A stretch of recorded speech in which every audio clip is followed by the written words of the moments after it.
La Bhagavad Gita, le chant du Seigneur. Au lever du soleil, les deux armées, comme deux océans gigantesques, étaient prêtes à s'affronter. Tous les guerriers de la terre étaient présents sur le champ de bataille de Kurukshetra. Seules les femmes et les enfants étaient restés à la maison. Avant le combat, certaines règles furent établies, dans un camp comme dans l'autre. Les soldats ne devaient se battre qu'avec d'autres de force égale. Les conducteurs de chars avec les conducteurs de chars, ceux à dos d'éléphant avec leurs semblables, les cavaliers avec les cavaliers et les fantassins avec les fantassins. Nul ne devait en frapper un autre qui ne s'y attendait pas ou qui était pris de panique. Il ne fallait pas non plus frapper ceux qui étaient déjà en train de se battre, ceux qui se retiraient, ceux qui capitulaient et ceux dont l'armure ou les armes étaient endommagées. Ceux qui battaient le tambour et soufflaient dans les conques devaient aussi être épargnés. Le sage Vyasadeva, voyant que la bataille était imminente, alla voir Dhritarashtra dans son palais et lui dit « Ô roi, tes fils et les autres rois de la terre sont maintenant dans les griffes de la mort. Ils périront tous comme des insectes dans le feu. Si tu désires voir la bataille, je te donnerai les yeux pour la voir. » Dhritarashtra répondit « Ô meilleur d'entre les sages, l'idée de voir les miens se faire tuer ne me plaît guère. J'aimerais toutefois qu'un autre m'en raconte le déroulement. » Vyasadeva donna alors à Sanjaya, le serviteur de Dhritarashtra, le pouvoir de regarder la bataille à distance. Tout lui serait révélé, de jour ou de nuit, même les pensées des guerriers. Vyasadeva dit alors « La renommée des Pandavas et des Kurus ne s'éteindra jamais. Ne te lamente surtout pas, ô roi. Il est impossible d'éviter le massacre. C'est le destin qui le veut ainsi. Quant à la victoire, les justes l'obtiendront. Krishna est Dieu la personne suprême. S'il donne sa protection aux Pandavas, même les demi-dieux ne pourront les vaincre. » Après avoir prononcé ces mots, Vyasadeva quitta les lieux.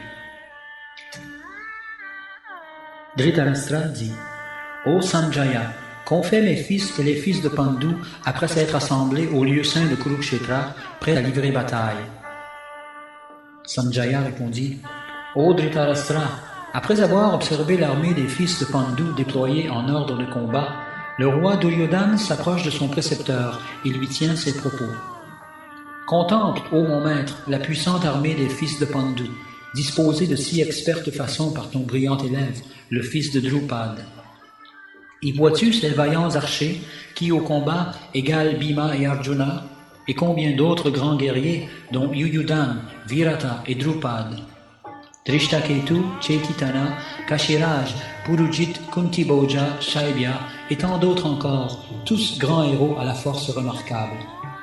Vois le remarquable Yudamanyu, le très puissant Uttamoja, le fils de Subhadra et les fils de Draupadi. Tous sont de valeureux combattants sur le char. Ô toi, le meilleur des brahmanas, laisse-moi maintenant te dire quel chef très habile commande mon armée. Ce sont des hommes de guerre renommés pour avoir, comme toi, obtenu la victoire dans tous leurs combats. Bhishma, Karna, Kripa, Ashvatthama, Vikarna et Bhurishrava, le fils de Somadatta. Et nombre d'autres héros encore sont prêts à sacrifier leur vie pour moi, tous bien armés, tous maîtres dans l'art de la guerre. On ne peut mesurer nos forces, que protège parfaitement Bhishma, l'ancien, tandis que les forces des Pandavas sont limitées, puisqu'elles n'ont pour les défendre que les soins de Bhima. Maintenant, vous tous, de vos positions respectives, apportez toute votre aide au vieux maître Bhishma. » À cet instant, Bhishma, le grand et vaillant aïeul de la dynastie des Kurus, père des combattants, souffle très fort dans sa conque qui résonne comme le rugissement d'un lion, réjouissant le cœur de Duryodhana. Alors les conques, bugles, cors, trompettes et tambours se mettent à retentir et leurs vibrations confondues provoquent un grand tumulte. Dans l'autre camp, debout sur leurs vastes chars attelés à des chevaux blancs, Krishna et Arjuna soufflent dans leur conque divine. Krishna souffle dans sa conque Panchajanya et Arjuna dans la sienne Devadatta. Bhima, le mangeur vorace aux exploits surhumains, fait retentir Pondra, sa conque formidable. Le roi Yudhishthira, fils de Kunti, fait résonner sa conque Ananta Vijay. Nakula et Sahadev soufflent dans la sous-gauche et la Manipushpaka. Le roi de Kashi, célèbre archer, le grand guerrier Sikandi, Drishtadyumna, Virat et Satyaki l'invincible, Drupad et les fils de Draupadi, et d'autres encore au roi, comme les fils de Subhadra, tous puissamment armés, font aussi sonner leurs conques. Le mugissement de toutes ces conques réunies devient assourdissant, et se répercutant au ciel et sur la terre, il déchire le cœur des fils de Dhritarashtra. À ce moment, ô roi, assis sur son char, dont l'étendard porte l'emblème de Hanuman, Arjuna, le fils de Pandu, saisit son arc, prêt à décocher ses flèches, les yeux fixés sur les fils de Dhritarashtra, puis il s'adresse à Rishikesh.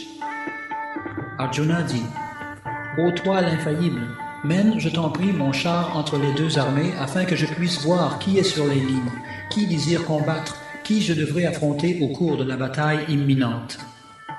Que je vois ceux qui sont venus ici combattre dans l'espoir de plaire aux fils malveillants de Dhritarashtra. » Sanjaya dit, Sri Krishna a entendu la requête d'Arjuna, ô descendant de Bharat, et il conduit le char splendide entre les deux armées. Devant Bhishma, Drona et tous les princes de ce monde, Rishikesh, le Seigneur, dit à Arjuna, « Vois donc, ô Partha, l'assemblée de tous les Kurus. » Arjuna voit alors dispersés dans les deux camps ses pères, aïeux, précepteurs, oncles maternels, frères, fils, petits-fils et amis. Avec eux, son beau-père et tous ceux qui jadis lui ont montré tant de bienveillance. Tous sont présents. Voyant devant lui tous ceux à qui des liens d'amitié ou de parenté l'unissent, Arjuna, le fils de Kunti, est saisi d'une grande compassion et s'adresse au Seigneur. Arjuna dit, « Cher Krishna, de voir ainsi les miens devant moi en ligne belliqueuse, je tremble de tous mes membres et sens ma bouche se dessécher. Tout mon corps frissonne et mes cheveux se hérissent. Mon arc Gandiva me tombe des mains et la peau me brûle. Ô Keshava, je ne puis demeurer ici plus longtemps. Je ne suis plus maître de moi et mon esprit s'égare. Je ne présage que des événements funestes. Que peut apporter de bon ce combat, où sera massacrée ma propre famille? À pareil prix, ô Krishna, comment pourrais-je encore désirer la victoire, aspirer à la royauté et au plaisir qu'elle procure? Ô Govinda, que servent tant de royaumes, que sert le bonheur, à quoi bon la vie même, quand ceux pour qui nous désirons ces biens se tiennent maintenant sur le champ de bataille? Ô Madhusudan, regarde, toute ma famille, mes pères, fils, aïeux, oncles maternels, beaux-pères, petits-fils et beaux-frères, et mes maîtres aussi, tous prêts à sacrifier leur vie et leur richesse, se dressent devant moi. Comment pourrais-je souhaiter leur mort, dussé-je par là survivre? Ô toi qui maintiens tous les êtres, je ne peux me résoudre à lutter contre eux, même en échange des trois mondes, et que dire de cette terre? Bien qu'ils soient nos agresseurs, si nous tuons nos amis et les fils de Dhritarashtra, nous serons la proie du péché. Un tel crime serait indigne de nous. Et de quel profit serait-il? Ô Krishna, toi l'époux de la déesse de la fortune, comment pourrions-nous être jamais heureux après avoir tué ceux de notre lignage?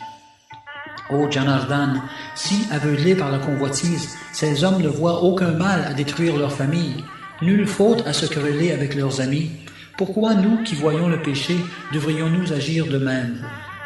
La destruction d'une famille entraîne l'effondrement des traditions éternelles. Ces derniers représentants sombrent alors dans les religions. Lorsque l'impiété, ô Krishna, règne dans une famille, les femmes se corrompent, et de leur dégradation aux descendants de Vrishni naît une progéniture indésirable. L'accroissement du nombre de ces indésirables engendre pour la famille et pour ceux qui en ont détruit les traditions une vie d'enfer. Les ancêtres sont oubliés, on cesse de leur offrir les oblations d'eau et de nourriture.